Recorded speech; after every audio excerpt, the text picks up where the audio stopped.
Hi, my name is Sharon Frost, and this is video essay number 1 for Anatomy and Physiology Lab on the endocrine glands. I have an outline of a human body here where I have some endocrine glands in here.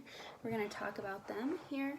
The first one we're going to talk about is the anterior pituitary gland. So if we look at the head, that's right in there. Now the front one, that one's going to be the anterior one. And we're going to talk about one hormone with that, which is going to be the adrenocorticotropic hormone, or ACTH. This hormone is going to stimulate the adrenal cortex to release corticosteroid hormones, which are going to be your glucocorticoids, gonadocorticoids, and mineralocorticoids. The next one that we're going to talk about is the posterior pituitary gland, which is going to be behind it, just that little one right behind it. It's kind of hard to draw it front and back, but we're going to talk about two hormones from this one. The first one being the antidiuretic hormone. Its most important role is to conserve the fluid volume of your body by reducing the amount of water that's passed out in your urine.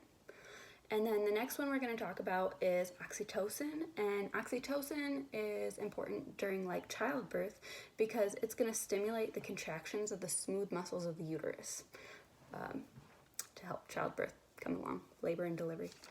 All right, the next one we're going to talk about is the thyroid. So if we look at the neck here, I kind of drew this little butterfly looking gland.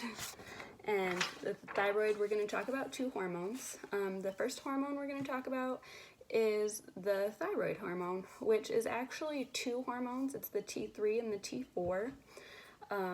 But this is going to be your body's major metabolic hormone. It stimulates all enzymes concerned with glucose oxidation, increases your basal metabolic rate and body heat production. It increases adrenal receptors in blood vessels and helps in tissue growth. All right, and then the next one we're going to talk about with the thyroid is calcitonin, which its function is to lower blood calcium levels by stimulating calcium uptake by the bone. The next one we're going to talk about is the parathyroid hormone, and this one was also a little bit hard to draw because it's kind of like little dots, these little dots on the back, but if you look really closely, I have drawn little dots, and you can see I have arrows coming, and the parathyroid hormone, or the parathyroid has the parathyroid hormone, which we're going to talk about, and its function is to increase the blood calcium levels by stimulating the skeleton, kidneys, and small intestine. So it's kind of like the opposite of the calcitonin. That one lowers blood calcium levels, where the parathyroid hormone increases the blood calcium levels. And then the next one we're going to talk about is the pancreas. You see my lovely artwork right here. This is the pancreas. And we're going to talk about two hormones with that, and they're pretty simple. We have glucagon, which its function is to raise blood sugar to the proper level. And then we have insulin, which main function is to lower blood sugar to the proper level. And then we have the adrenal glands.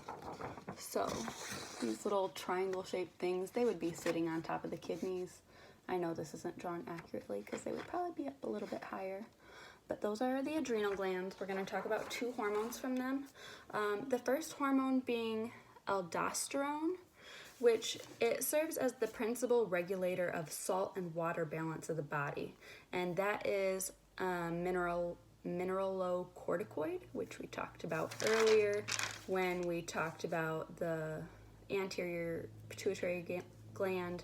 The adrenocorticotropic hormone actually stimulates the adrenal cortex to release this hormone. So like I said, it serves as the principal regulator of the salt and water balance of the body. And then the second one we're going to talk about is cortisol. Cortisol has many functions in the body.